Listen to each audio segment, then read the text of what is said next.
Salve, salve pessoal, esse é o AntifaCast, o podcast da Ação Antifascista São Paulo. Eu sou o Pedro. Eu sou a Vitória e já quero começar agradecendo a vocês que têm contribuído com o nosso projeto, né, o AntifaCast, que ele é autofinanciado, então toda a ajuda que vocês têm prestado pra gente é de grande importância. E aí, se você ainda não ajudou e pode e quer, vai aparecer na tela aí o nosso Pix, né, o Pix tanto do AntifaCast quanto do Antena Zero, que é o estúdio aqui onde a gente grava o nosso programa. E a gente também tem outras campanhas de financiamento que vocês podem estar colaborando. A gente tem a campanha no Apoia-se, e aí contribuições de R$1 a R$9 são voluntárias, vocês podem fazer assim que quiserem e puderem. E para a galera que contribui com R$10 ou mais, vocês já começam a participando do nosso sorteio mensal. E aí o sorteio do mês de junho agora foi dessa bandeira do Poder Popular, que o Gabriel Colombo trouxe pra gente. É bem bonitona, super vermelha. E também do livro Pela Educação e pelo Trabalho, do Adelino Pinho Tavares, que foi um presente aí que a Biblioteca Terra Livre forneceu pra gente. Os prêmios do mês que vem, né, estreando agora, julho, a gente vai postar no nosso Instagram e também vocês vão poder conferir no próximo episódio. Para além disso, a gente tem a venda dos nossos materiais, das camisetas, dos bottoms, dos adesivos. E toda vez que vocês compram algum material com a gente, vocês estão contribuindo indiretamente para o AntifaCast. Para além dessa questão de adquirir nossos materiais, de comprar com os nossos parceiros, vocês também podem ajudar se inscrevendo no canal, compartilhando o vídeo, deixando comentários e os likes. Isso faz com que aumente o alcance dos debates que a gente traz aqui no AntifaCast. Beleza? Como a gente busca sempre trazer benefícios para vocês que acompanham o nosso podcast, eu vou falar alguns cupons de desconto que a gente tem com o pessoal da Autonomia Literária, que é o cupom AntifaCast20, vocês vão ter 20% de desconto no catálogo deles. Com o pessoal do Alma Revolucionária, o cupom é Favela Antifa 15, né, que é uma editora lá do Rio de Janeiro. Vocês vão ter 15% de desconto em todo o catálogo. Com o pessoal da Camisa Crítica, Antifascista 10, né? É AntifaCast. AntifaCast 10. Não, é AntifaCast só. Só AntifaCast, gente, desculpa. Mas o desconto é de 10% no catálogo do pessoal do Camisa Crítica também. E aí tem os cursos oferecidos pela Caixa de Ferramentas. Tem o curso Partido Fardado e a Política no Brasil. Que o cupom é AFASP Partido Fardado 10, tudo maiúsculo. E Revoluções, um Outro Mundo é Possível. E o cupom é AFASP Revoluções 10. Beleza? Então, quando vocês puderem aí contribuir com a luta revolucionária, com a esquerda que se propõe a ser um pouco mais radicalizada, considerem consumir e apoiar tanto a nossa organização quanto essas parceiras que estão aí contribuindo para os debates políticos da esquerda. Beleza? Sim, e não menos importante ter o cupom dos nossos parceiros da Alma Revolucionária lá, a editora que se dedica a publicar textos sobre a esquerda radical e sobre religião. O cupom é Favela Antifa 15, 15% de desconto com eles lá, beleza? E antes da gente começar aqui a nossa conversa, queria agradecer demais os companheiros aí que somaram com a gente no evento do último sábado, ou para você que tá assistindo esse episódio agora do penúltimo sábado, ou para você que vai assistir mais lá pra frente de algum sábado qualquer que existiu esse ano. Foi dia 24 de junho. Isso, o evento 10 anos de junho de 2013, Por um Mundo Sem Catracas. A gente teve lá o pessoal do Boxe Autônomo, ó, que arrumou pra gente essas camisetas bonitonas. Vocês podem adquirir também, entre em contato com eles. Acompanhe o trabalho desses camaradas, que é de extremo valor. A gente tem até um episódio aqui com eles, né, sobre o papel social do esporte. A gente conversou com o Rafael Piva e com o Michel Soares também. Acompanhem lá, deem uma olhada. Queria agradecer também aos camaradas aqui, ó, da Contrabanda Editorial, que disponibilizaram pra gente aqui o livrinho Incêndio. Em breve vai estar aí disponível pra vocês também do Apoia-se. E o camarada do Tatuagem à Esquerda, acompanhe o trabalho dele lá. Você gosta de tatuagem?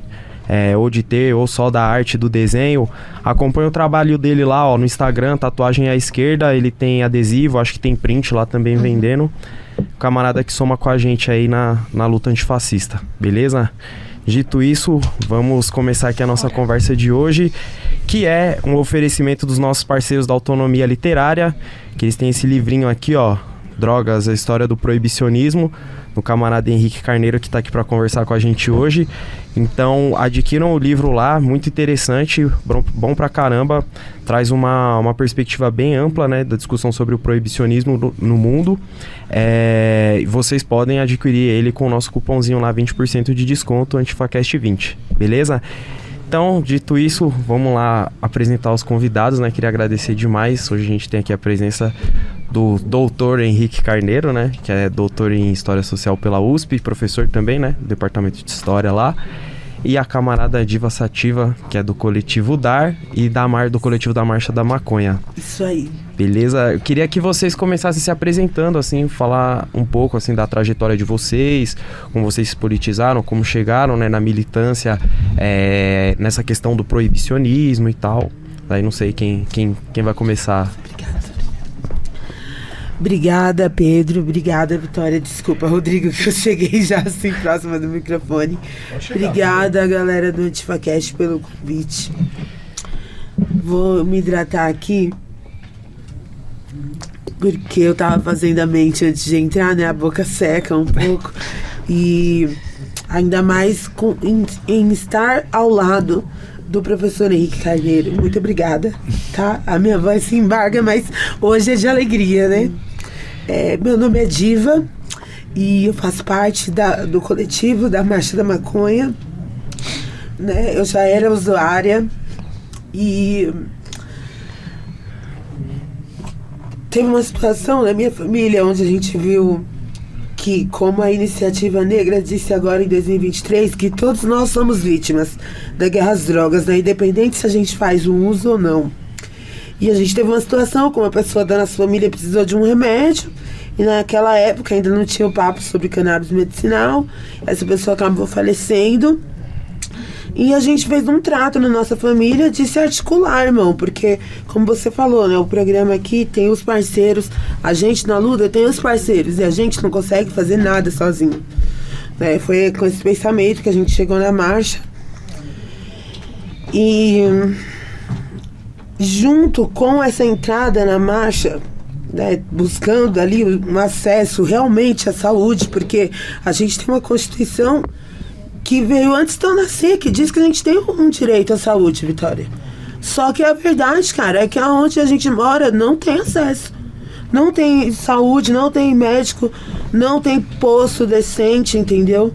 Não tem essa cannabis medicinal que está sendo falada agora em São Paulo. Não tem nas favelas onde a gente mora. E quando a gente colou na marcha, o Brasil ainda não teve uma revolução, né? Mas teve uma revolução na nossa família com a entrada, assim, na Marcha da Maconha. Porque foi onde a gente teve um letramento racial, uma consciência de classe, de que pra gente ser mulher, né? Ainda mais sendo negra nesse país, é duplamente, triplamente difícil. Então, essa identidade, essa identificação e essa representatividade veio assim na marcha. E é muito louco, porque quando a gente chega na marcha, já tem uma galera que já fez uma caminhada pra gente poder estar lá, né? No movimento antiproibicionista, como o professor Henrique, como outros nomes que a gente vai citar ao longo do programa de hoje, né? Mas a gente poder também pegar nas mãos e ver que a gente foi jogado num problema e que a gente pode tentar fazer parte da solução. É por isso que a gente tá na marcha. Foi assim que a gente chegou na marcha, galera. E foi assim que a gente chegou aqui hoje também. As lágrimas são de alegria por estar, tipo assim, se a gente tá aqui do lado do mestre, porque a gente tá, tipo, num caminho bom, assim, coerente. Obrigada. Não, que isso. A gente sabe muito bem como é emoção, né? De você vir da periferia, vir de uma caminhada que é muito difícil e conseguir tá no espaço, assim, né? Tipo, a gente tem um podcast, conduzir, né? Um podcast, que o podcast não é nossa, é da Ação Antifascista. E você, né, através, igual você falou, né? Através da luta e da caminhada conseguir se politizar e, Sim. né, fazer sua voz ser ouvida. E além do coletivo da marcha, você também é do coletivo DAR, né? Sim. Você pode apresentar para nossa audiência aí o trabalho de vocês? Inclusive, vocês estavam falando ali da autonomia. E quem quiser saber mais, galera, sobre como andar por aí, né, desentorpecendo a razão, a gente tem um livro que sai pela Autonomia, então pode até aproveitar o cupom do desconto, né, aqui do podcast. A marcha da maconha aqui em São Paulo, ela começou lá em 2008, mais ou menos. E aí era ainda, tipo assim, bem acadêmico o rolê, bem branco, assim, bem embranquecido. Acho que era um debate que estava um pouco mais restrito naquele momento. E essa galera, tipo, via uma necessidade de um debate antiproibicionista, né? Para além do direito à manifestação, para além da questão da legalização da maconha, quando a gente vai falar de drogas, de legalização das drogas no Brasil, é preciso que a gente tenha um recorte um pouco mais amplo sobre o que significa essa pauta, porque ela é muito transversal. Eu estava falando, todos nós somos vítimas. Só que, por exemplo, talvez para você, Pedro, a violência venha de forma diferente que a que vem para o professor Henrique. Talvez ele tenha um pouco menos de violência, uma chance menor de sofrer uma violência com relação às drogas do que a Vitória. Então a gente precisa entender essas intersecções, né? E aí o coletivo DAR se propõe a esse debate.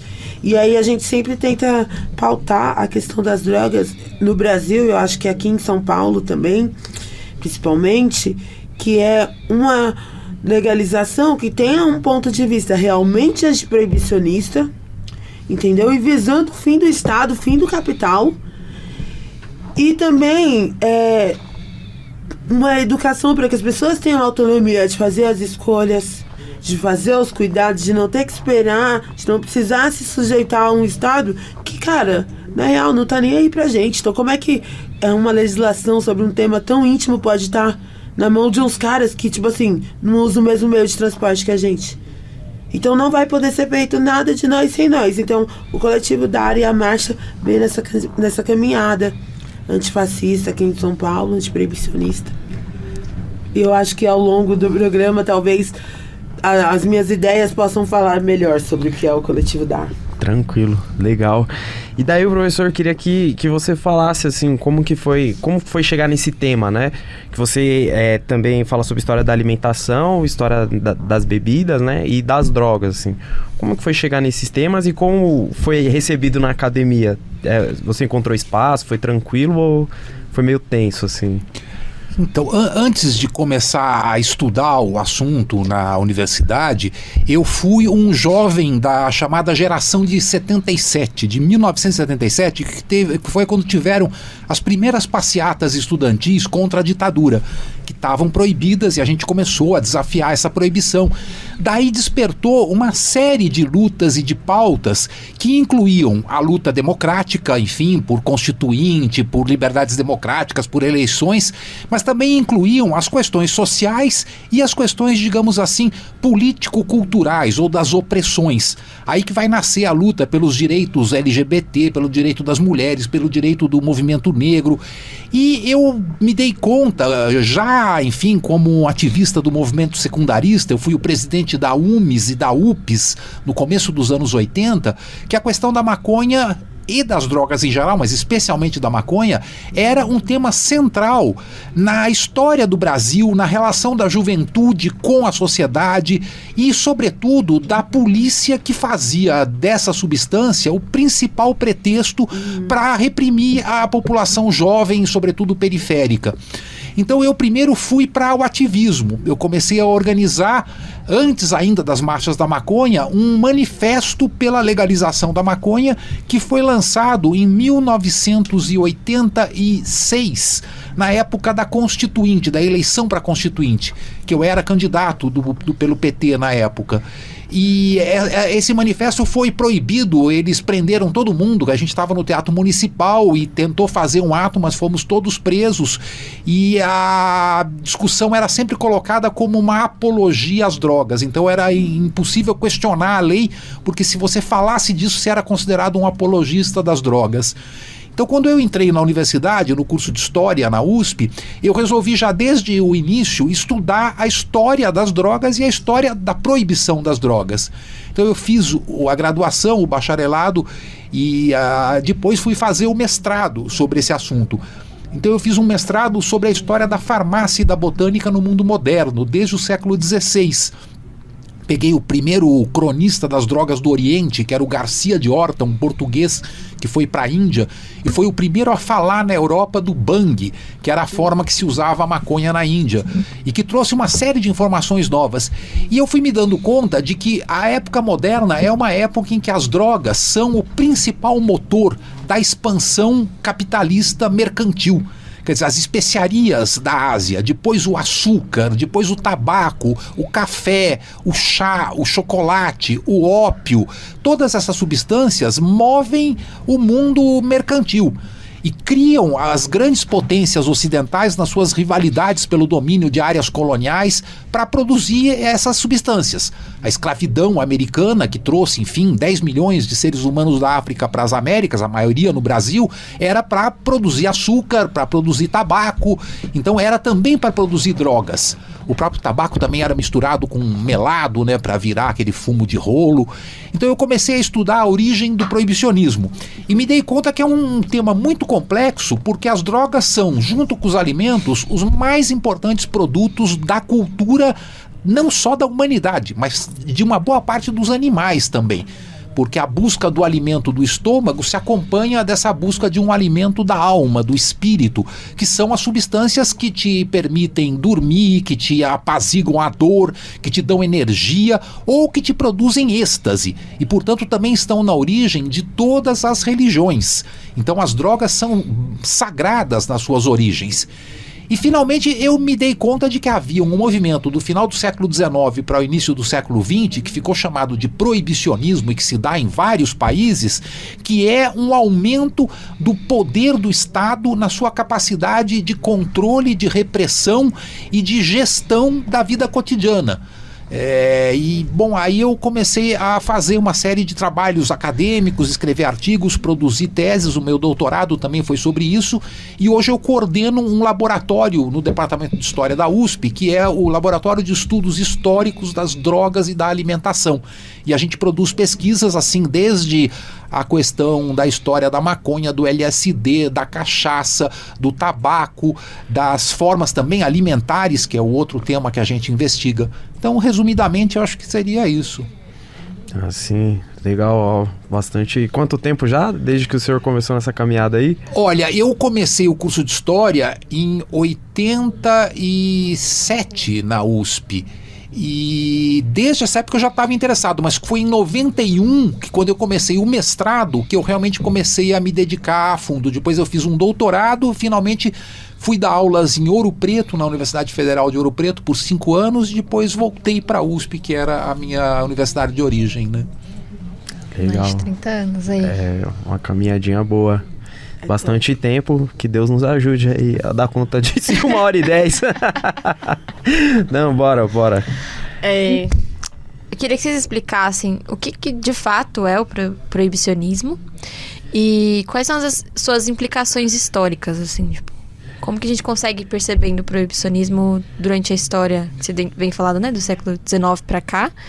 E explique o que ele é de fato, né? Pra gente até romper com essa visão sensacionalista, ou que às vezes não se aprofunda de fato ali nas suas razões, nas suas causas.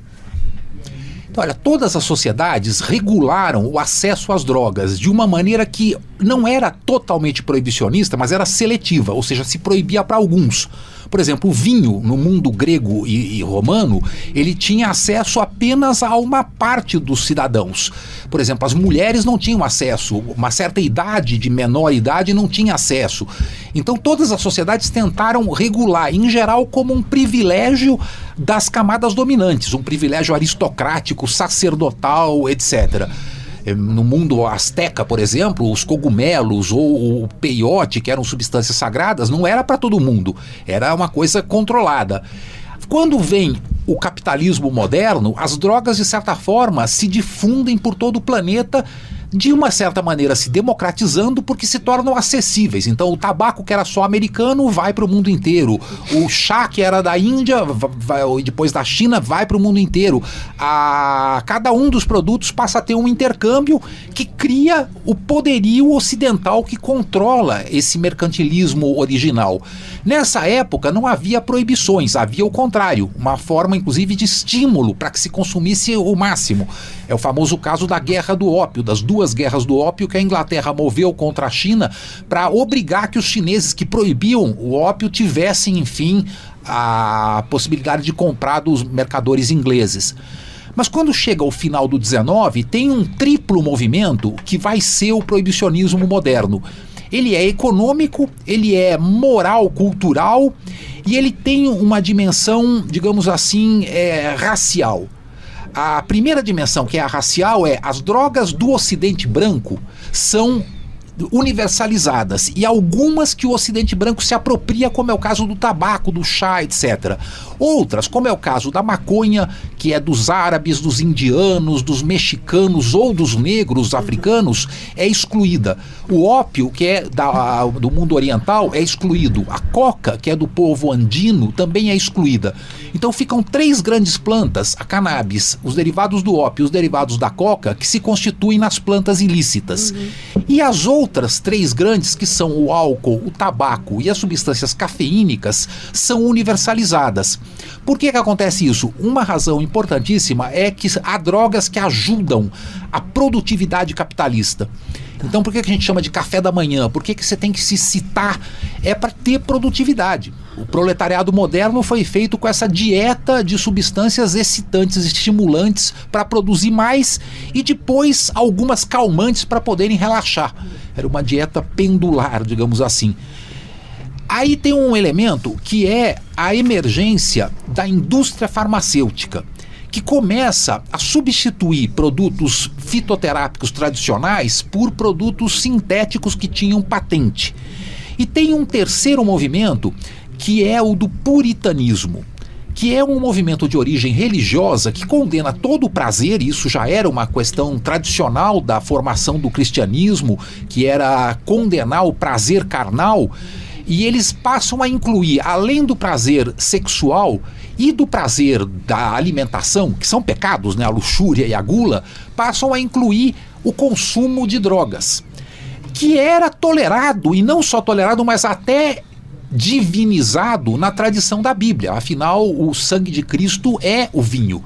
Mas surge aí uma vertente evangélica nos Estados Unidos que diz que não, que o sangue de Cristo não é vinho, é só suco de uva, que todo álcool é maligno, é demoníaco e que tem que ser proibido. E eles começam uma enorme campanha puritana nos Estados Unidos que vai levando à proibição em alguns estados. O Maine é o primeiro, depois chega em 1919 a lei seca que durante 13 anos proíbe a fabricação e o comércio de álcool nos Estados Unidos. Essa proibição do álcool se junta com aquela perseguição racista, xenofóbica contra plantas que não eram da tradição cristã, e tudo isso se associa no industrialismo fordista com uma tentativa de que os operários não se distraiam com substâncias como o álcool ou outras que podem tirar deles, enfim, a produtividade. Para concluir, tudo isso se junta com uma eficiência coercitiva, uma eficiência de policiamento moral da vida íntima, da vida cotidiana, que a gente pode chamar de biopolítica. É um controle da vida que envolve, digamos assim, o nascimento, a luta contra a dor, a própria morte. E essa biopolítica passa a gerir o acesso das pessoas em torno das substâncias, estigmatizando algumas, que passam a ser os pretextos para uma enorme repressão, que é uma guerra. É uma guerra que começa, na verdade, no início do século XX e depois, na segunda metade do século XX, se torna ainda mais, enfim, importante. E que, curiosamente, abrange não apenas os países capitalistas, mas também os países que, de certa forma, reivindicavam o socialismo, que assinam os tratados, passam a fazer parte de um bloco proibicionista global, que vai incluir a União Soviética, a China, Cuba, junto com os países capitalistas, sob um pretexto aparentemente sanitário, mas que na verdade é uma forma de controle biopolítico das populações, especialmente das mais vulneráveis, jovens, periféricos, racialmente definidos, e que coloca essa distinção entre substâncias lícitas, que curiosamente são as mais perniciosas, tabaco, álcool, e as substâncias ilícitas, que são basicamente cannabis, derivados do ópio e derivados da coca, né? Eu acho interessante, né, citar essa questão política e até geopolítica, assim, no sentido mais amplo, né, das drogas no século XX, que eu acho que dá para trabalhar tanto na questão do soft power, assim, né, acho que entra muito no que você fala do valor simbólico das drogas, que eu vejo muito esse American Way of Life, assim, né, que os Estados Unidos propagandeou ao longo da sua hegemonia, na segunda metade do século XX, que sempre teve muito associado, na verdade, à droga, né?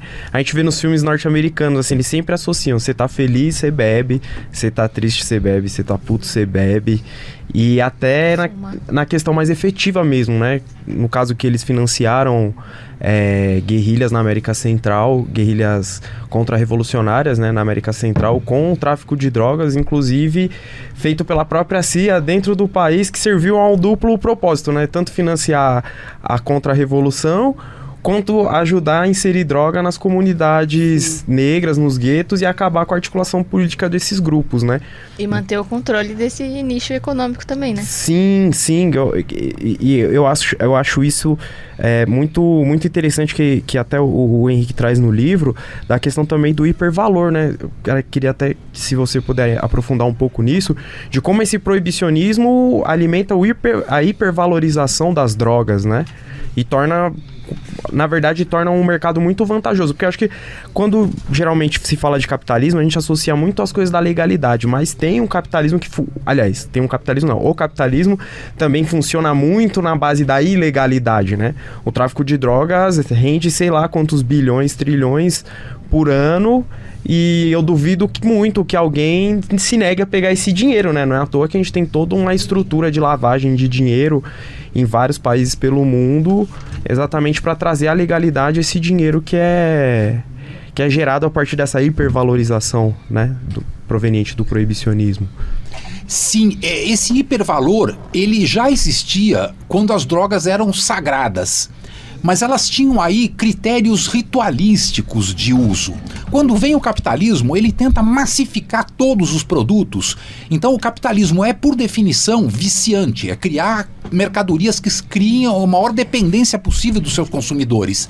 E as drogas, elas são aqueles produtos de uso não durável, que precisam ser repostas a cada dia. Então é muito melhor do que vender um tecido ou mesmo uma máquina que vai durar anos, é vender uma droga que você todo dia tem que ficar substituindo.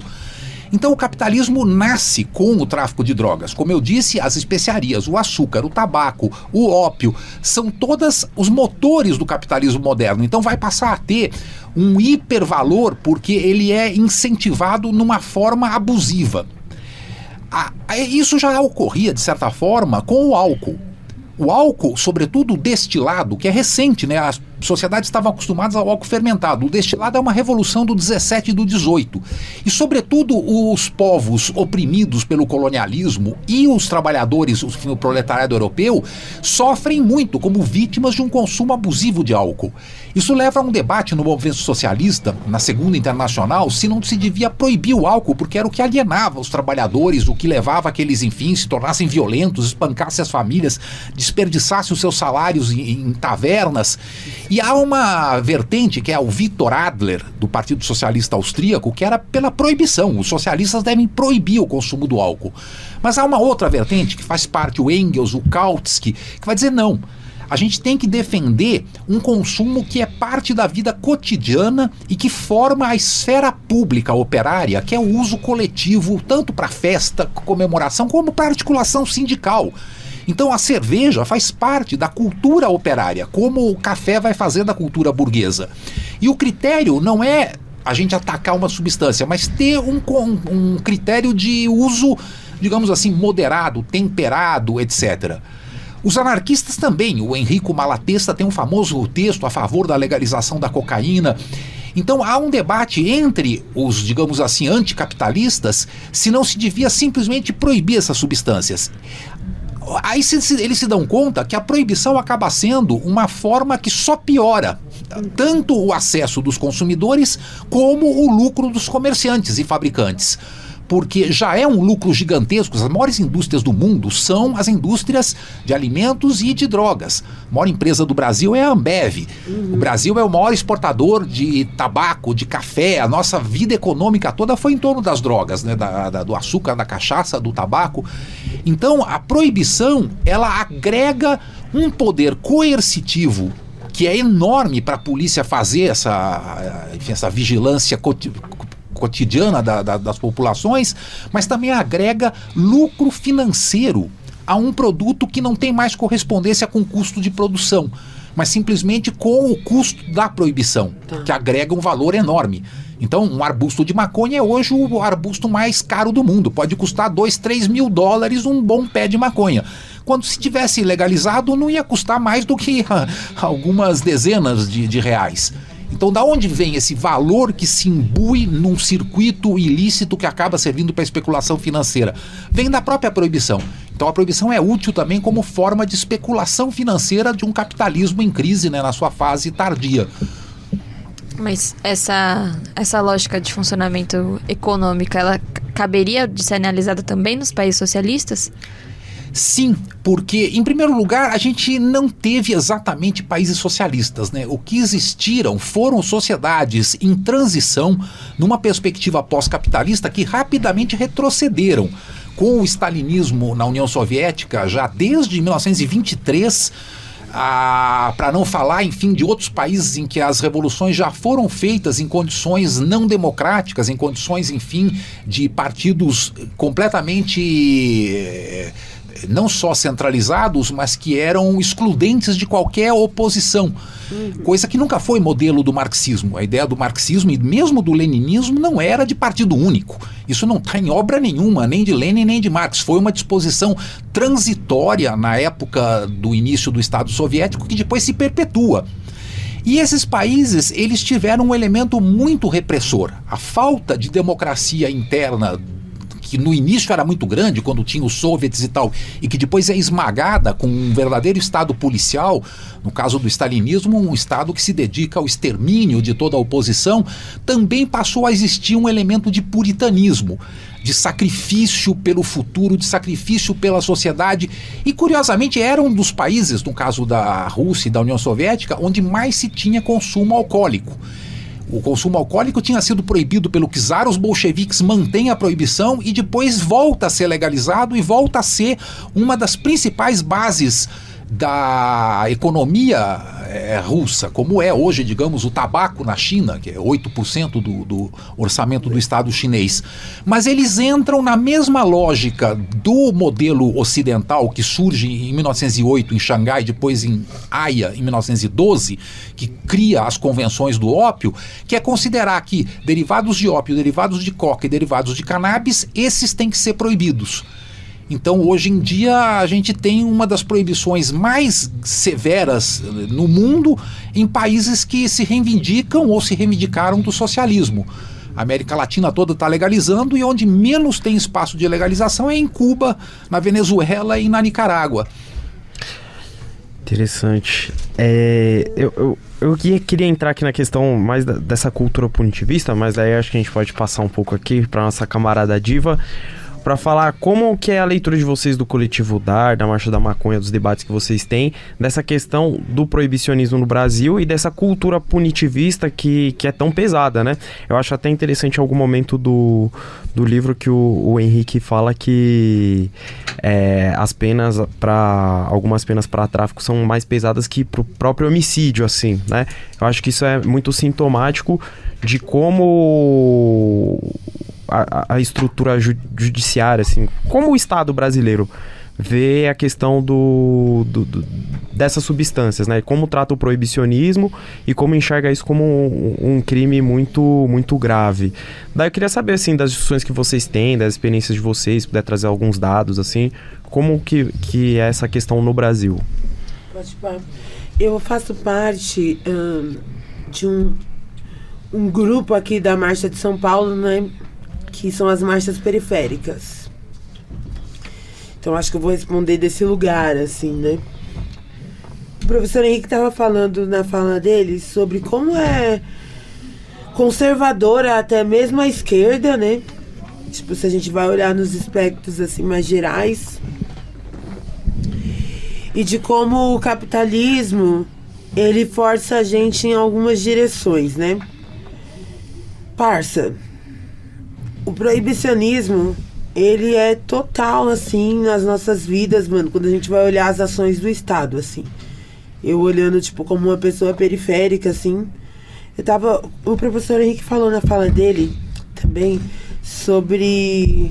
Nos anos 80, ele escreveu um manifesto a favor da legalização e foi preso porque não podia debater, porque era apologia, certo, mestre? Parça, hoje a gente tá gravando esse podcast em junho de 2023. E existe um lugar aqui no Brasil que, tipo assim, literalmente, parça, é crime você falar sobre o debate das drogas e da maconha, que é Sorocaba, em São Paulo. Sendo que em 2011 para 2012 a gente tem um entendimento da Suprema Corte aqui do Brasil, né? Mais alto Tribunal de Justiça, que é o STF, Supremo Tribunal Federal, dizendo que você fazer a marcha não é apologia, que é o que era considerado antes da Constituinte. Antes da Constituição era considerado apologia. E a gente tem agora o entendimento do Supremo falando que você tem realmente o direito que a Constituição garante de você fazer uma manifestação se você achar que a lei é injusta. Agora, a gente vê que o Estado só regride a cada momento, parça. Porque além dessa lei absurda lá de Sorocaba, proposta lá pelo Carlos Manga, se eu não me engano o nome do prefeito, não me lembro o partido dele agora, mas é até bom, né? Que aí não dá ibope. Esse cara, ele proibiu o debate da ganja lá, não só as marchas, não só as manifestações, mas você ter material em casa, sabe? Você ter panfleto, você conversar com as pessoas em público sobre o tema. Cara, se isso não é ser fascista, então eu não sei o que é o fascismo no século XXI, de verdade, cara. Então, assim, a gente percebe que, do mesmo modo que, eu acho que na mesma proporção em que a guerra às drogas, a pauta de drogas, ela é transversal, a violência que vem do Estado quando o tema é drogas, pra gente que quer se dispor ao debate, a resposta é desproporcional também, né? Então, mano, o proibicionismo tá na nossa vida a partir do momento que, em 2022, 3 pessoas foram levadas pra delegacia no Grajaú por estar com uma camiseta, cara. Sabe? Isso já é ditadura, entendeu? Isso já é fascismo, galera. Entendeu? Isso já é discriminação, isso já é eugenia. Entendeu? Você não poder se expressar. E aí, tipo assim, por isso que a gente teve até um eixo na marcha esse ano, né, sobre essa questão de por que a gente é antiproibicionista. Porque a gente entende que a política de drogas no Brasil, ela é proibicionista não só porque ela quer impedir a gente de fumar um baseado, de dar um tiro, ou de poder beber em paz e, tipo assim, que não seja motivo, sabe? Porque se a gente bebe e a gente é estuprada, a gente perde a nossa razão, parça. Porque a gente bebeu, porque a gente usou droga, porque a gente tava com uma roupa curta. A gente perde a nossa razão. Então, nesse sentido, a política é proibicionista, sabe? De proibir a gente de ter uma vida, de proibir as nossas crianças de crescerem. Entendeu? Os nossos sonhos são interrompidos. Mano, no Brasil a gente tem a gente viveu um período de pandemia mundial. No Brasil a gente tem uma endemia de gravidez na adolescência. E isso é o quê? É proibir as nossas meninas de ter um futuro, cara. Sabe? É perpetuar a pobreza.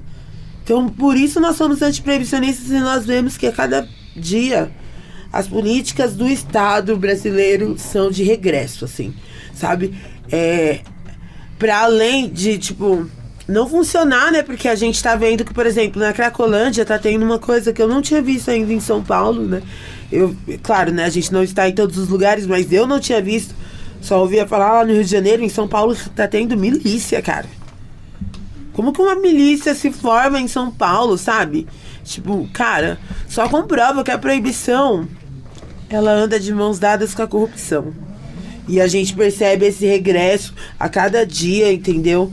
A gente vê que, por exemplo, mesmo quando se parece progressista, como o professor estava falando, mesmo quando o campo é progressista, é zoado, Pedro e Vitória.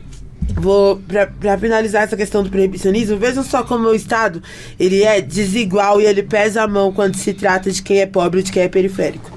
Aqui em São Paulo, a gente teve um projeto de lei sobre cannabis medicinal no SUS. E aí, essa lei tava lá desde 2019 e tal, só que agora o governador, que entrou agora, o Tarcísio, ele tem um caso na família dele com uma doença XYZ, e aí se comoveu, né? Como a ganja fez efeito pro sobrinho dele, sancionou o projeto. Após essa sanção desse projeto, algumas galeras lá que estavam propondo essa lei, chamou a gente, né, pra trocar uma ideia sobre aprimoramentos, sabe, pensar, né, caminhos. E aí uma das coisas que eu perguntei pra galera foi o seguinte, mano, o projeto de lei tem uma lista de doenças atendidas que é bem pequena. Só que assim, você me desculpa, cara, mas assim, quem tem a condição de levar um filho num neuropediatra? Porque no posto de saúde do meu bairro não tem, Vitória. Se eu quiser um pediatra, eu tenho que esperar, tipo assim, mano, pelo menos uns 4, 5 meses, cara. Quem tem acesso a um laudo de epilepsia no Brasil? Quem tem acesso à saúde mental, aos serviços? O projeto de lei perguntei pra eles, mano, formar uns médicos prescritores? Então a cannabis medicinal é pra quem? Então assim, a gente vê que são políticas no campo das drogas proibicionistas em relação à nossa vida, cara. Porque eu perguntei pra eles, a gente fuma maconha lá na onde eu venho, não é... Claro, a gente tem as crianças também que precisa. Tem os idosos, que faz super bem pra quem é idoso, que tem umas deficiências já no cérebro, uma questão ali de um Parkinson, um Alzheimer, é bom pra eles. Só que a juventude negra fuma porque a gente não tem uma chance de ter um emprego. A gente usa droga porque a gente não tem perspectiva. Entendeu? A gente tá sendo morto por causa dessa questão. E aí a resposta do Estado foi assim: nesse momento a gente tá tratando o cannabis medicinal e o resto vai ter que esperar. Ora, como eu devo me sentir quando eu falo que os meus estão sendo mortos pela mão do Estado, por uma polícia que é racista, e as pessoas falam que eu tenho que esperar? Mas quando você fala que eu tenho que esperar, 23 minutos, mais um já tombou. Então a política aqui no Brasil é proibicionista até hoje. E assim, cara, me desculpem, eu não vejo que o STF, que o Congresso tá tendo caminhos de avanço. Eu acho interessante, né, você citar isso, porque um pouco assim que eu acompanho do tema, a gente percebe como a proibição, principalmente vamos falar aqui, focar na maconha, né? A proibição da maconha no Brasil tem um lastro ali na questão de classe e de raça, porque a nossa classe trabalhadora é racializada em sua maioria. Uhum. Como a Diva pontuou muito bem, a gente perde com esse proibicionismo, né? A gente perde inclusive a nossa vida com isso. E inclusive até quem não usa, né? Quantos casos que a gente tem de gente que é presa, forjada pela polícia, assim. Os caras lançam mão desse proibicionismo para encarcerar a esmo. Encarcerar ainda na melhor das hipóteses, quando, né, não aparece na vala. E a gente acaba perdendo até quando sai do proibicionismo, né? Porque tem até amigos que falam, né, que procuram o CBD e tudo mais, né, o canabidiol, e quão difícil é primeiro encontrar um médico que vai te receitar, que cobre um preço acessível na consulta, e depois você conseguir comprar o canabidiol num preço acessível. Então é tudo feito contra a nossa classe e contra a nossa raça, assim, ó, sempre. Quando é pra tirar e quando é pra dar também, assim, né? Eu acho isso muito trágico, na verdade, na nossa história. Cannabis medicinal pra quem, cara? tinha uma galera lá que colou na marcha que a mina tomava uma quantidade de CBD, ela tem epilepsia refratária, que é quando nenhum tratamento mais surte efeito convencional, né? E a quantidade de óleo que ela toma, parça, ia ser tipo R$2.000 por semana, cara. Tipo assim, eu não ganho R$2.000 no mês, irmão. E ela tem criança, tem casa pra pagar aluguel, entendeu? Então, tipo assim, a gente não vê os caras falando assim, não, a gente vai atrás de um plantio, então vamos legalizar, vamos instrumentalizar as pessoas, fazer uns cursos para que elas possam aprender a plantar. Então vamos descriminalizar então a ganja. O STF é uma patifaria, toda semana eles adiam esse julgamento como se, tipo assim, não fosse urgente, como o professor falou. Gostei muito de um termo que ele usou, que é o da importância, que a guerra às drogas, de um tempo pra cá, né, ela vem sendo bastante uma desculpa para encarceramento em massa, para morte, para violação de direitos, para constrangimento. E assim, cara, o STF não tá nem aí porque não entende a importância e a urgência do assunto. O governo, muito menos. O Estado piorou e a polícia também. Então, assim, é só ladeira abaixo. Sim, e também me chama muita atenção, porque eu não tomo nem álcool, não consumo nem álcool, né? Eu faço parte aí da subcultura street, enfim. E que eu entendo que isso... tô falando das drogas ilícitas, assim, que dá um baratinho mais perceptível, né?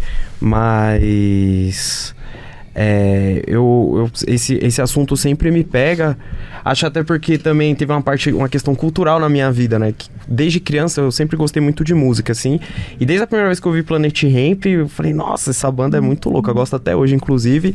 E pra mim ficou muito marcado isso, assim, que eles já foram presos, inclusive, né? Só por música, foram perseguidos pra caramba nos anos 90, na virada ali dos anos 90 pros anos 2000. E o que uma coisa que me chama muita atenção, assim, que você trouxe, que eu acho que tem um pouco, assim, né, no livro do Henrique, e que ele até falou, né, do que o Engels falou, né, sobre criar um significado para o uso dessas substâncias. Eu acho que é muito isso, né, a gente vive uma vida alienada, assim, da nossa própria existência no capitalismo, e muitas vezes procuram refúgio nessas substâncias, né, tipo esses remédios para a alma, como você mesmo colocou. E é complicado, porque, pô, quando você vem de uma realidade como a nossa, que implica tanto sofrimentos que a gente ainda não consegue nem mensurar, na verdade, né? Acho que hoje em dia a gente discute mais sobre saúde mental e quantas pessoas, assim, ó, da periferia que tinham alguma questão de depressão, de ansiedade, transtorno bipolar, né? Como que isso é negado pra gente, e como que às vezes a gente acaba enfiando o pé na jaca mesmo, né? Tipo, nessas substâncias, buscando algo que essa sociedade absolutamente não pode dar pra gente, né? Então me chama muita atenção também essa coisa de criar um significado diferente para esse uso. Porque apesar de eu ser estreia de não usar, eu não tenho a mínima, como posso dizer assim, a mínima ilusão de que a gente vai viver num mundo onde não se usam drogas. Desde muito antes de eu chegar aqui já usavam e vão continuar usando, né? E acho que encarar o proibicionismo, encarar esse tema também é ter isso em mente, né? Independente de proibir ou não, a galera vai continuar usando, porque é algo que a humanidade faz desde sempre e vai continuar fazendo.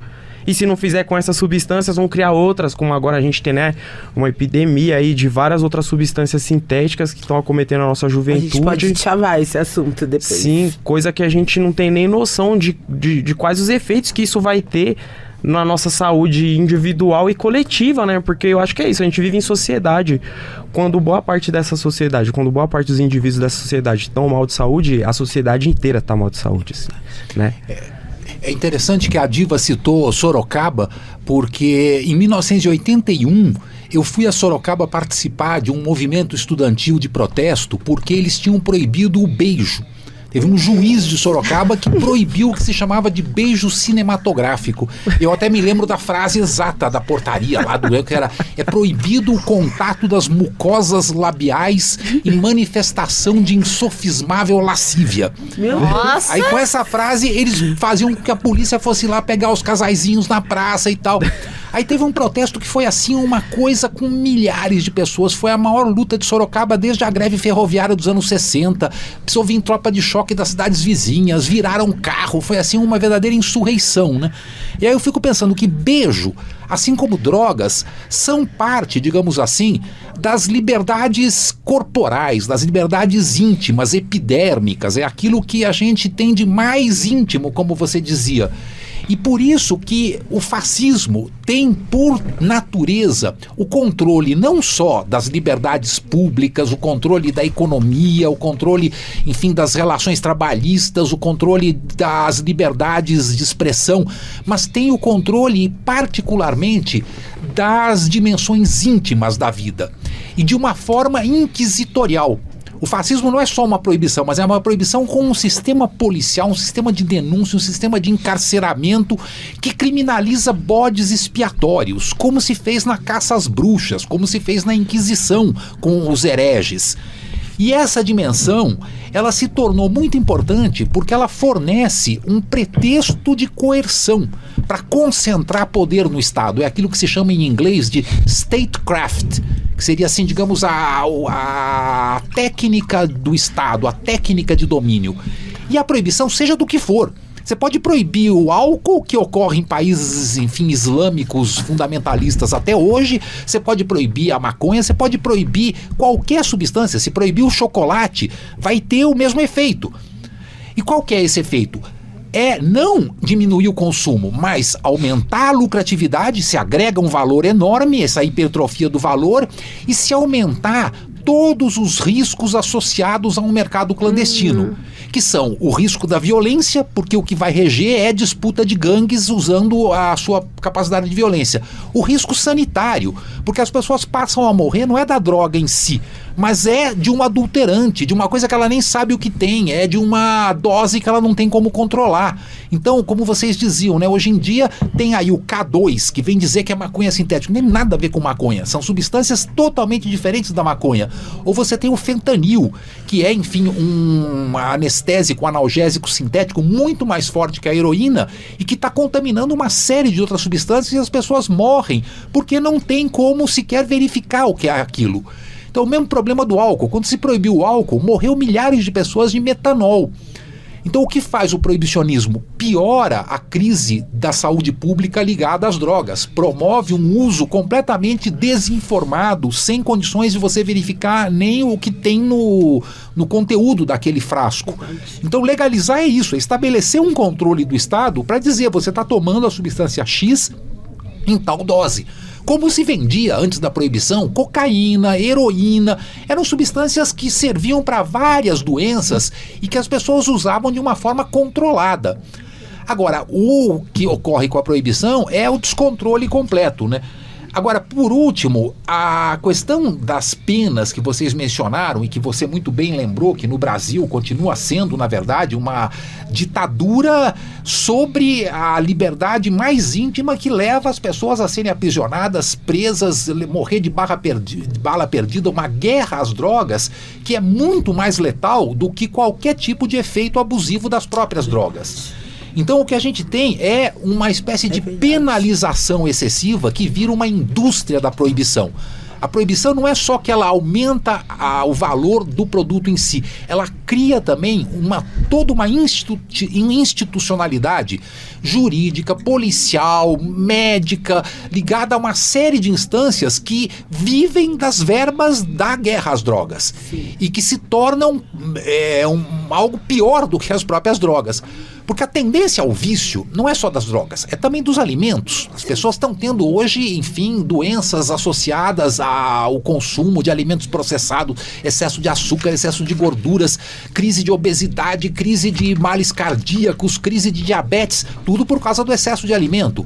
Ou pior ainda, a gente tem uma tendência hoje ao vício ligada à captura da atenção, que ocorre com os celulares, com os videogames, com todo tipo de rede social, que são drogas, são como drogas, que são coisas que levam ao uso compulsivo, a um uso até obsessivo e que são incentivadas deliberadamente, porque a natureza do capitalismo é criar essa dimensão de vício cada vez maior. Agora, como que você combate isso?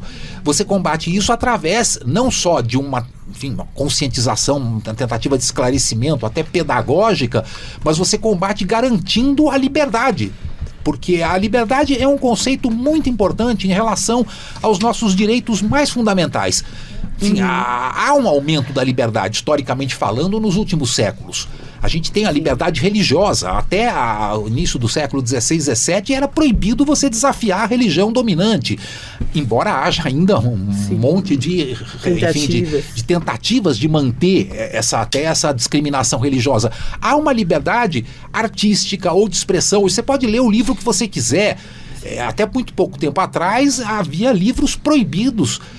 Agora, as drogas continuam essa inquisição com elementos de despotismo medieval sobre o nosso direito ao próprio corpo. E que se tornam, inclusive, com penas de morte. Tem pelo menos uns 20 ou 30 países que tem pena de morte para drogas. Assim como tem em relação à homossexualidade. Ou a qualquer sexualidade, enfim, não normativa. Que são, na verdade, dimensões associadas desses espaços mais plurais de vivência humana, né? Que envolvem você poder ser vegetariano ou não ser, usar tatuagem ou não usar, ter a roupa que quiser, ter a religião que quiser, enfim. Todas essas dimensões são indispensáveis para um projeto de autonomia. Porque aí é um tema que eu concluo com essa ideia que eu desenvolvi num artigo, que a gente tem uma heteronomia na política de drogas. A ideia toda é que você seja tutelado, o Estado decide por você e você não pode ter nenhuma esfera de decisão. Como antes não podia em relação à religião, em relação à sexualidade, o das drogas se mantém. A sexualidade a gente conquistou em muitos países uma dimensão de não só de respeito, que por mais que tenha discriminação, é até legalmente garantido o seu direito de escolher a sua forma de existência. Em relação aos alimentos também, antigamente tinha tabus alimentares que eram pena de morte, comer carne na Semana Santa ou coisas assim. O cristianismo tinha 144 dias de jejum, ligado à quaresma, aos dias santos e tal.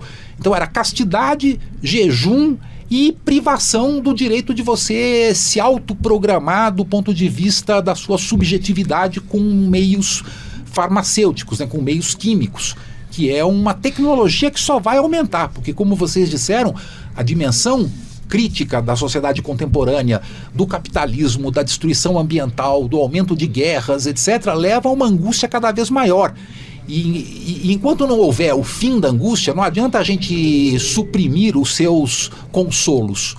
Que é a famosa frase do Marx, que é muito mal compreendida na introdução à crítica da filosofia do direito em Hegel, em que ele vai comparar a religião e o ópio, vai dizer a religião é o ópio do povo. Mas ele está dizendo, são o coração de um mundo sem coração, são as flores que adornam os grilhões que acorrentam a humanidade. Mas seria uma crueldade você suprimir as flores sem suprimir os grilhões. Quer dizer, o ópio e a religião são consolos do sofrimento e da dor, e portanto é preciso suprimir as fontes do sofrimento e da dor, mas enquanto isso os consolos são necessários. Vou falar que eu não uso nada, mas durante a pandemia foi difícil de uma garrafinha de vinho lá em casa. Da minha família, eu ficava todo dia. Talvez seja necessário. Eu acho muito interessante essa perspectiva que vocês dois trouxeram, falando sobre a esfera que circunda ali não só a droga, mas a droga a partir do ponto de vista proibicionista, né? E quais são os ramos que surgem a partir dessa visão sobre a droga, né?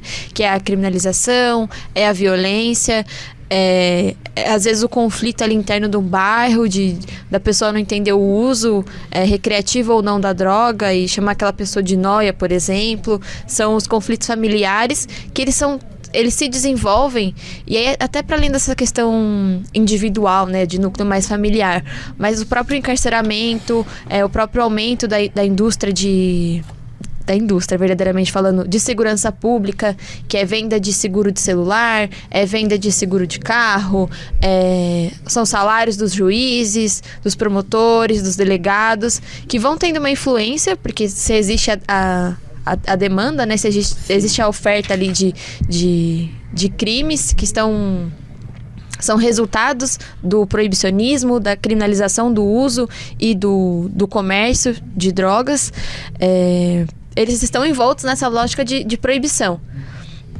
E eu achei muito interessante o seu ponto, quando você fala sobre a marcha, de que não vão ali pessoas só que querem romper com essa questão do aspecto negativo, do aspecto violento da proibição. São pessoas que estão propondo também outras esferas para circundar as drogas, né? Falando sobre o uso medicinal, sobre o uso recreativo. Eu acho muito interessante essa perspectiva, porque rompe, de fato, com estigmas, com preconceitos que às vezes a gente tem nas próprias relações nossas, assim, de bairro, de escola, de trabalho, de quem usa droga, de quem não usa droga, e de certa forma torna mais acessível, porque às vezes a tiazinha que ficava brigando com os meninos da rua que fumava perto da janela dela, de repente ela vê a necessidade de defender uma coisa porque ela pode se beneficiar. Sim. Então, eu acho muito interessante, muito importante a atuação da articulação da Marcha da Maconha, de coletivos como o Desentorpecendo a Razão e muitos outros que vão abordando esse tema, retirando ele como causa principal dos males em que ela está envolto, né? Tipo, eu acho muito importante isso e necessário, né? Porque senão a gente fica sempre atribuindo aspecto negativo à droga, à planta, à substância ali que entorpece, que acalma ou que deixa mais agitado, e a gente não discute o que está em volta disso, né? E também quais são os interesses que estão motivando tanto a proibição, quanto a criminalização, quanto a violência. Então, eu queria fazer esse comentário e, antes de você falar, já encaminhar para nossa última pergunta, aí que a gente vai ter uns 10 minutinhos, que é sobre quais as alternativas que se apresentam para a gente lidar com esse cenário de proibicionismo. Se vocês conhecem experiências aí, tanto a nível mundial ou regional aqui mesmo no Brasil, de fato, de experiências que conseguiram lidar, seja através da legalização, seja através da descriminalização do uso, da posse, do porte. Vocês estão livres, assim, para contar as experiências e darem um pouquinho mais de esperança, né? Porque senão a gente fica... Só na história triste. Só na história triste. Eu acho que o professor talvez conheça mais exemplos de lugares que descriminalizaram ou legalizaram, né? Possa falar mais sobre esse tipo de território. Mas, Vitória, pra gente encerrar essa primeira parte, da minha fala, você falou sobre a gente abordar as drogas de uma maneira, tipo assim, menos pessimista, né? Parece que, tipo... a gente tem uma conclusão de uma jurista, eu sou lá de Francisco Morato, e a gente tem uma jurista lá, Mariana Limeira, e ela fala assim, que as drogas, no final de tudo, assim, do sistema capitalista, as drogas são uma desculpa, sabe? Para diversas coisas que acontecem. Como o professor falou, até anotei aqui para usar um termo bem bonito, que ele falou, um pretexto da coerção. Entendeu? As drogas são essa desculpa, porque é o que dá legalidade pro Estado fazer o que ele quiser, né?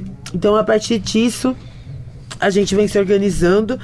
Eu acho que, conforme você falou, a gente está se organizando porque a gente tem que fazer alguma coisa, né, com esse ódio.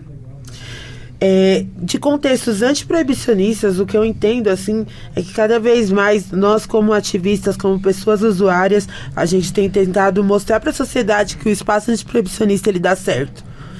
Porque geralmente, quando a gente tá cuidando dos nossos amigos, dos nossos coletivos, cara, é bem mais seguro do que qualquer profissional de qualquer serviço que o Estado ofereça pra gente, tá ligado? Então acho que a gente vem se armando de desobediência civil, entendeu? Então, assim, cara, o espaço Legalize brota na marcha. Dentro da faixa vai ser Legalize, irmão. Vai estar todo mundo fumando, todo mundo se cuidando, todo mundo tomando água, entendeu? Menor risco de roubo, porque tá todo mundo ali junto, ligado. Entendeu? Isso, inclusive, quando a gente anda em grupo, dá, inclusive, oportunidade pra gente poder atingir o êxtase, sabe? E não só sabe, as drogas, elas têm diversos efeitos. E até para você conseguir atingir esse estado bom que as pessoas procuram, você precisa de um contexto, você precisa de uma boa companhia, como o professor Henrique falou. Essa questão da biopolítica e as drogas, para a gente poder fazer um uso responsável, a gente precisa ter um contexto biopolítico social adequado, né? Então, nós como Marcha da Maconha, como Bloco Feminista, a gente tem tentado construir espaços antiproibicionistas, e eu acho que a arma que a gente tem usado para isso é a informação, cara. Porque não importa quais vão ser as políticas que vão ser feitas, por exemplo, tá tendo agora um julgamento do STF sobre a descriminalização do porte de drogas para uso adulto. Só que assim, cara, eu não vi uma campanha do STF explicando o que era a palavra descriminalização. Eu não vi uma campanha. Eles estão legislando sobre uma coisa que vai pesar, vai ter repercussão geral nas nossas vidas. E eu não vi uma campanha de nenhum dos três poderes, professor, explicando qual que era a diferença de legalização ou de descriminalização, ou se está tratando só da maconha ou se é de todas as drogas. Eu não vi. Então, o que eu entendo é que a alternativa, cara, é realmente, se você não mostrar o AntifaCast pra sua família, cara, no jornal não vai passar as matérias, não vai ter os dados. Então a nossa arma é a educação dos nossos para os nossos, e sempre com pessoas super qualificadas como o professor Henrique, que esse livro que a gente está chamando hoje, galera, vocês podem procurar lá na Autonomia, porque pode colocar aí, foi a Diva que falou, porque a escrita, professora, eu já tive a oportunidade de falar isso no curso da Cultive, mas assim, cara, é uma linguagem totalmente acessível, viu, gente? Eu não tenho ensino superior, mas eu entendi o que estava escrito no livro e, tipo assim, a diagramação tá linda demais, mano. A informação que é a chave pra nossa verdadeira mudança, e a gente vai voltar daqui a pouco, né? Pra terminar ou já é a última? Já é a última? Então, ó, sobre essa, acho que tem esse lance da informação. E outra coisa também que a gente tem feito na marcha é organizar atos de desobediência civil. Eu acho assim que a gente tem um Estado que é injusto e que pesa a mão pro nosso lado. Então a gente não pode obedecer às leis dele. Uma das coisas que a gente fez na marcha, assim, que eu acho que, tipo, mostra bastante o caráter anticapitalista, autônomo, horizontal da marcha, assim, e desobediente. Esse ano a gente distribuiu 50 mil sementes, sabe? A gente acredita que, tipo, Márcia, a gente tem que fazer as coisas, entendeu? Então, tipo assim, a gente fez essa distribuição de sementes porque a gente acredita que é isso, mano. Se você não tem o dinheiro, você não pode comprar. E já tem, aqui no centro, a gente tá gravando esse podcast em São Paulo. No centro de São Paulo já tem anúncio de site de sementes importadas. Só que assim, aí como o professor falou, existem diversas políticas, né? Ora, não pode ter propaganda de cigarro. Então como é que pode ter a propaganda do bagulho da semente? Então, assim, eu não estou dizendo que não vai ter que ter a propaganda, só que, assim, é justo com o mercado que só as pessoas de fora possam vender e a gente não possa? Que só as pessoas das grandes marcas possam anunciar e a gente não tem acesso a um produto de qualidade? Então, contra isso e tudo mais, contra a proibição, a gente está nas ruas, e ano que vem, se não legalizarem, tem mais. E professor, muito obrigada. Acho que eu só queria fazer uma menção assim, encerrar minha fala fazendo essa menção, de que todo mundo sentiu muito a sua falta nessa marcha. A galera falou que foi a primeira vez que você não estava lá, todo mundo ficou muito triste. Foi bom que a gente encontrou a Silvia, que a gente deu um abraço nela, mas todo mundo te adora, viu? Fez falta. Obrigado, Diva. Eu não pude ir porque eu estava em viagem ao exterior, então realmente não teve como. Mas eu acho que você tocou no ponto central, que é o fato de que as drogas são hoje o maior pretexto para a criminalização de milhões de pessoas absolutamente, digamos assim, honestas, bem comportadas, que não criam nenhum problema na convivência social, mas que são consumidores de uma certa substância. Então, por definição, do ponto de vista jurídico, e essa é a conclusão que vários supremos em vários países já chegaram, é um crime sem vítima. Porque quem está sendo criminalizado é a pessoa que voluntariamente resolveu fazer aquilo. Então, qualquer conduta voluntária não pode ser criminosa. Você pode fazer mal até, você pode se autoflagelar, você pode querer fazer um esporte de risco, você pode querer comer açúcar em demasia e vai te fazer mal. Então, Você pode ser esclarecido, mas a última decisão tem que ser do próprio sujeito. E o que faz o Estado? Ao criminalizar um comportamento habitual de milhões de pessoas, ele cria o principal pretexto para a expansão de um sistema de policiamento que não tem nada a ver com a defesa da sociedade ou das pessoas, mas com a criação de um criminoso imaginário, que vira o traficante. As pessoas já porque teve um crime, são os traficantes, quer dizer, não são homicidas, não são estupradores, enfim, assaltantes, é traficante. Mas traficante é meramente um comerciante. O traficante de aguardente é o dono de um bar, enfim, e é tão legítimo como qualquer farmácia que vende remédios da indústria farmacêutica. Então todas as drogas deviam ter esse estatuto, com controles diferenciados. A legalização não é, enfim, hoje é que está uma bagunça total, que você compra qualquer porcaria, que você não sabe de onde vem, não sabe o que é, pode ter uma dose letal, pode ser um adulterante. A legalização é, em primeiro lugar, haver um controle do Estado em relação ao que se vende e o conteúdo corresponder ao que é prometido. Que é o que a regulação de alimentos também faz, para não ter alimento estragado, para não ter um alimento contaminado. Então essa é a primeira coisa que deveria ter em relação às drogas. A outra coisa é o sistema de produção e distribuição. Aí tem dois grandes modelos. Um modelo possível é o puramente privatista, um modelo capitalista que está sendo adotado nos Estados Unidos e que já existe em relação ao tabaco e ao álcool, que são as maiores indústrias do Brasil, inclusive. Esse modelo, eu acho que ele não é o ideal. Ele é um modelo que concentra a renda, que estabelece uma incitação ao consumo através de publicidade e que não tem nenhum elemento, digamos assim, de redistribuição do lucro obtido com esse negócio para a sociedade. O outro modelo é um modelo no qual existe a intervenção do Estado para garantir esse retorno do lucro para a sociedade. O país que fez o mais bem-sucedido modelo é o Canadá. O Canadá, ele já tinha a distribuição no atacado de álcool como monopólio estatal desde a década de 20. Os Estados Unidos proibiu, o Canadá não só legalizou, mas fez, tá bom, mas só o Estado pode vender. A produção é privada, mas a distribuição só o Estado. Cada província tem uma empresa e aí todo o lucro vai para o orçamento do Estado, para a saúde, para a educação, para aquilo que é necessário para a sociedade. Com a maconha eles fizeram a mesma coisa. Tem indústrias que já estão na Bolsa de Valores, a Canopy, com bilhões de dólares, mas a distribuição é só em lojas do Estado, que regulam o preço, que regulam a acessibilidade, que fique distante de menores, porque a legalização não é um liberou geral. Assim como o tabaco ou como o álcool, tem que ter regras. Não se pode fumar nenhuma substância, seja tabaco ou seja maconha, em lugares fechados que vão perturbar pessoas que não querem estar ali expostas àquela fumaça. Por isso assim, que a gente não está fumando. Pois é, aqui é um lugar fechado. Então eu acho que tem que haver toda uma série de regras que não vão ser impostas, mas elas vão ter que ser debatidas. E o principal meio da gente conseguir ampliar o acesso democrático é escapar do mercado.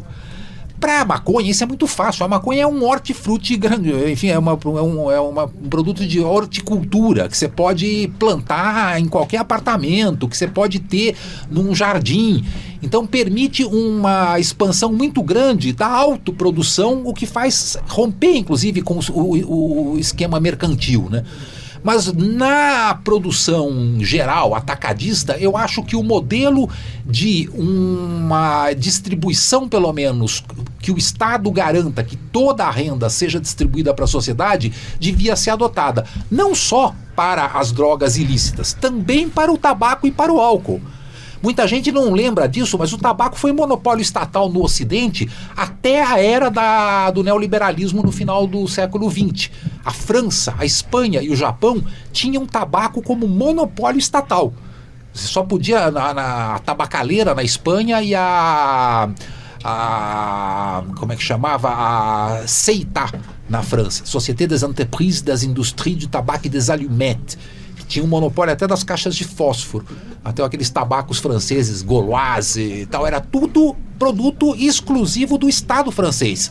como era, enfim, também o petróleo, as empresas aéreas. Aí veio uma privatização generalizada e hoje está nas mãos de grandes multinacionais que controlam com trustes tanto a indústria de alimentos, como a indústria de álcool, como a indústria de drogas de farmácia, como a indústria de venenos. Enfim, a Monsanto, essas empresas todas que são um conglomerado que mais tem renda no mundo hoje, talvez além da indústria do petróleo e das armas. Então é um setor estratégico da economia que a gente precisa tentar não apenas legalizar para que não seja mais pretexto de repressão, mas também estabelecer formas de exploração que sejam as menos privatistas possível. Tomara. Pode crer. É Meu complexo Deus, o tema. Querem saber mais sobre isso? Comprem o livro aí do Henrique Carneiro, Drogas, a História do Proibicionismo, lá dos nossos camaradas da Autonomia Literária. Vale bastante a pena. Como ressaltou a camarada Diva aqui, além do conteúdo, a forma também é bacana. Bem, o trabalho lá dos camaradas da Autonomia Literária é sempre primoroso, assim, nas edições. É verdade, excelente edição. Não só por eu ser o autor, porque todos os livros da editora são. Não, E tem o...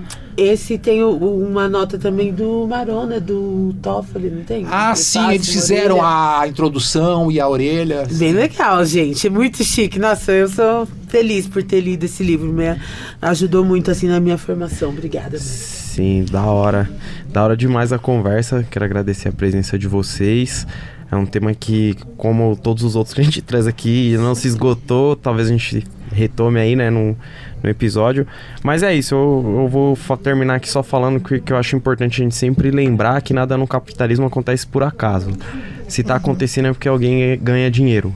Se tá proibido no Brasil é porque tem muita gente ganhando dinheiro. E se a gente vê que pega a droga no avião presidencial, no helicóptero do parlamentar, do tio da senadora, enfim... É uma questão econômica aposta, é proibido porque muita gente está tirando proveito dessa hipervalorização e porque também é um instrumento de controle social, né? A gente vê toda a desgraça que vem para o nosso povo, para a população que habita as periferias urbanas, né? A guerra às drogas, quantos jovens, quantos negros a gente vê morrer todos os anos. E é isso. Por uma coisa que não é crise, né? É projeto. É projeto.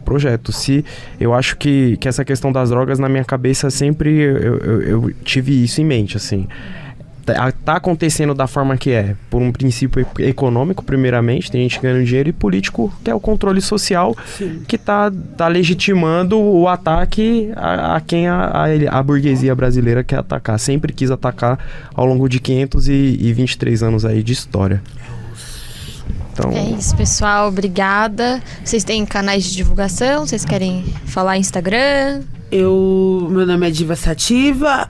Você pode acompanhar nossos rolês lá na página da Marcha da Maconha de São Paulo, do Coletivo Dar, no Instagram e no Facebook. Eu quero agradecer a vocês aqui do Antifacast, a Vitória, ao Pedro, e dizer que é muito importante, tipo assim, iniciativas antiproibicionistas e para ampliar o debate para uma mudança de cultura mesmo no nosso país, cara. A hora que vocês quiserem, encontra a gente por aí. Também agradeço muito a oportunidade, foi um prazer. Eu acho que a agenda antifascista tem na luta antiproibicionista um dos seus pontos centrais, porque ela combate o fortalecimento dessa polícia, enfim, de costumes dessa polícia da intimidade e, ao mesmo tempo, como você bem disse, cria o lucro da proibição, que é hoje o lucro de enormes, enfim, bancos, fazendeiros e parlamentares, como você disse, que querem manter a proibição para continuar tendo essa hipervalorização, né?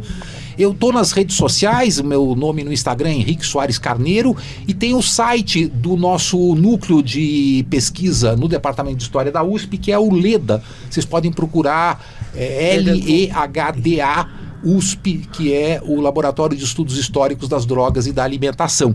E também faço parte do NEIP, que é o Núcleo de Estudos Interdisciplinares sobre Psicoativos, que também tem uma página com um excelente acervo de pesquisas, artigos, livros, vídeos, etc. Legal, legal. Feliz demais de ter participado dessa conversa com vocês. Boa sorte aí na caminhada pra gente, não pra vocês, né? Porque é uma luta da nossa classe como um todo. Exato. E é isso. Valeu, brigadão. Valeu vocês aí que estão acompanhando pessoal. a gente. Até a próxima. Valeu. Até.